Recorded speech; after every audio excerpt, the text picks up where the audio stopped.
Joe Biden reveals why he hates Elon Musk.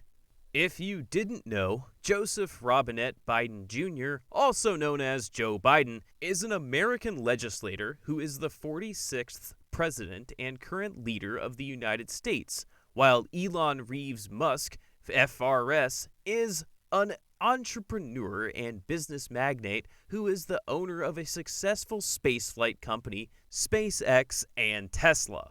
Recently, the US government and Elon haven't been on good terms, and Joe Biden revealed why he dislikes Elon Musk. Let's go through the mystery. White House Electric Vehicle Summit. President Joe Biden praised ambitious electric vehicle objectives via automakers at the White House on Thursday. And I also want to thank the leaders of the big three companies for being here today. Mary Barra, she General Motors.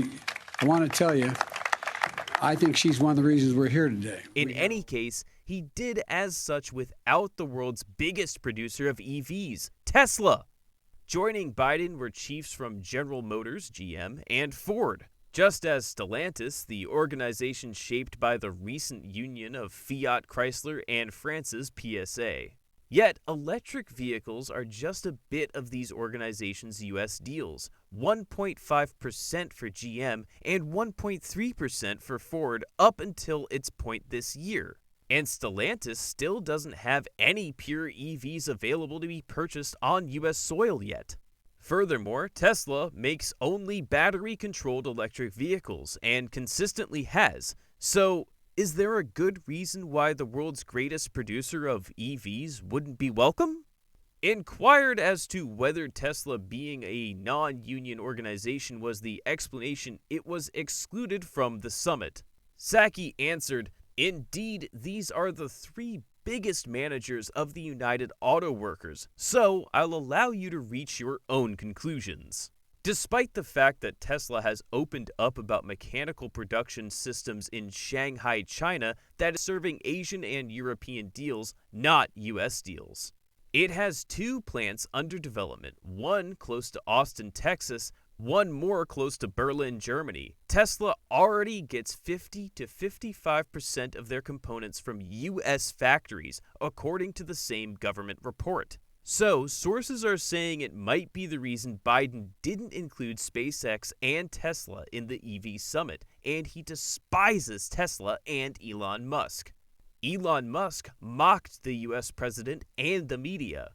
After SpaceX finished a noteworthy private spaceflight on Saturday, CEO Elon Musk went after President Joe Biden, who presently couldn't seem to comment on the organization's and the non-military personnel flight group's achievements. One of Musk's 60 million supporters on the long-range communications stage Twitter asked him, "The President of the United States wouldn't recognize the foremost up-to-date American space explorers who aided to raise a huge number of dollars for St. Jude. What is your hypothesis on why that is?" Elon Musk replied, "He's still in his sleep." He said, quote, Biden held this EV summit, didn't welcome Tesla, welcomed GM, Ford, Chrysler, and UAW. An EV culmination of the White House didn't specify Tesla once and praised GM and Ford for driving the EV evolution." He added further, quote, "Does this sound possibly somewhat one-sided or something to that effect? Also, it's not the most friendly organization. It is controlled by associations, as I know." So, Biden held this EV summit. Didn't invite Tesla. Invited GM, Ford, Chrysler, and UAW. An EV summit on the White House. Didn't mention Tesla once, and praised GM and Ford for leading the EV revolution. Tesla's fight with the Biden organization heightened after the CEO Elon Musk considered President Joe Biden a puppet for the United Auto Workers in a Sunday tweet. Musk was answering to a tweet illustrating electric vehicle the president's framework bill. So what do you think? Is it biasness by Biden or Tesla fans and CEOs calling Biden Sleepy Joe, as by Trump? Is it worth it? Don't forget to drop your comments and subscribe to us for more mysteries ahead.